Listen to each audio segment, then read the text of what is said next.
Okay, I'm gonna show you the modifications for an air squat, a push-up, and a sit-up. Now, if you're starting at a point where your conditioning doesn't, or your strength doesn't allow you to do the standard that we're trying to adhere to or get as close to as possible, if your starting point isn't right there, then you're gonna have to do what's called a modification. A modification is just a change in the standard that allows you to still complete the movement even though it isn't to that exact specific.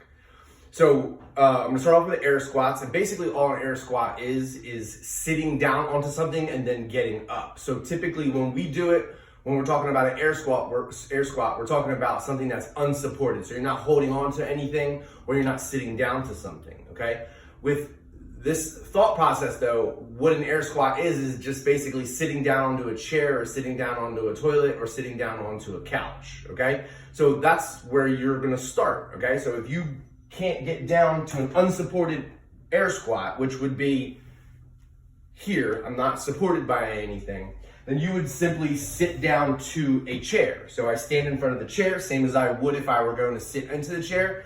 I'd sit down, and as soon as my butt touches it, I stand back up. I don't necessarily have to sit all the way down to it. As soon as I feel my butt touch, not my legs, as soon as I feel my butt touch, then I would stand back up. So that way you're supporting your own body weight as opposed to the chair doing the weight for you. Now, if you're doing this over the course of time and you become fatigued, it's okay to sit down, rest, and then stand back up. But typically what you'd want to do is sit down, stand back up. And when I'm saying sit down, I mean really just touch, okay? So that's all an air squat modification needs to be. Over the course of time, you would find a lower object to sit to. It could be a lower box, or it could be a lower seat, whatever works for you to get that job done, okay? You constantly want to progress when you're doing modifications, so that way you're not only stuck in that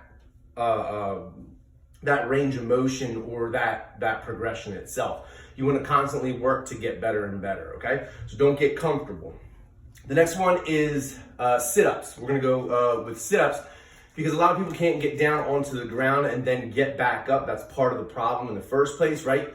So in order to build up the musculature, in order to be able to do a sit-up, we have to focus on core and hip flexors. The hip flexors are what connects your torso to your legs, okay? What allows you to raise your legs, okay? That's part of that sit-up process. But there's also the abdominals, okay? We're gonna have to focus on the abdominals at a later date doing a different movement, but for now, we can start building up the hip flexors. So what I would suggest is just holding onto a wall or a door jamb, and then from there, just lift your legs as high as you can. So that would be 1, 1, 2, 2, 3, 3. With that movement, what you're looking to do is in that down leg, the one that's still touching the floor, I'm gonna make that as straight as possible. When I make that as straight as possible, I'm squeezing my glutes and I'm squeezing my quads and I'm grabbing the floor with my toes like an eagle grabs a fish. That's creating stability in my balance, okay? From here, I wanna lift from my hip flexor. It's the hard muscle that you'll feel in your hip on top of your leg. And I'm pushing down this down leg and I'm lifting with the up leg, okay? Try and keep that torso up right as much as possible. If I need to hold on to something, that's fine, okay?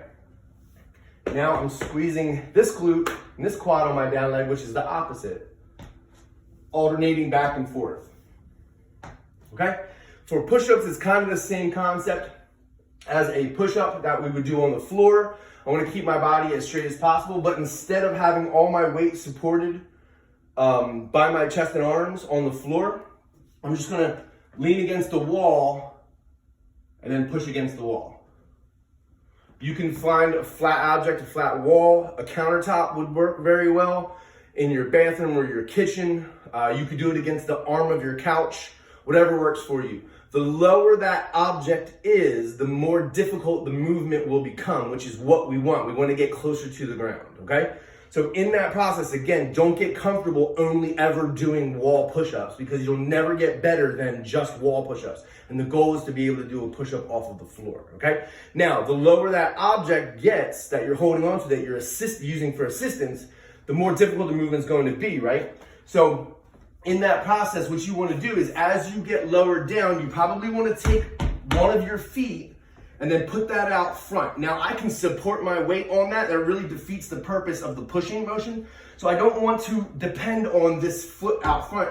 It's just in case, okay? Just in case I can't get up, I can use my leg to help support my body again. Does that make sense? So you're trying to do all of the work with just the arms, okay? But if I need to have help with my leg and I'm struggling, I can use my leg to help push myself up out of position, okay? Hopefully that makes sense. Find what works for you and make it work, okay? This is gonna be something that you're going to have to try. You're gonna be able to do it one time and you're gonna be able to do it many times. You have to find the balance that allows you to complete the repetitions that you are prescribed for this, okay? So doing it one time and not being able to do it twice would be not where you wanna start off. You wanna go to a modification that allows you to do it multiple times up until that prescribed amount of repetitions. Once you're able to do that, then you can start working your way back towards the modification that will progress you. Hopefully that makes sense. If you have any questions, just ask.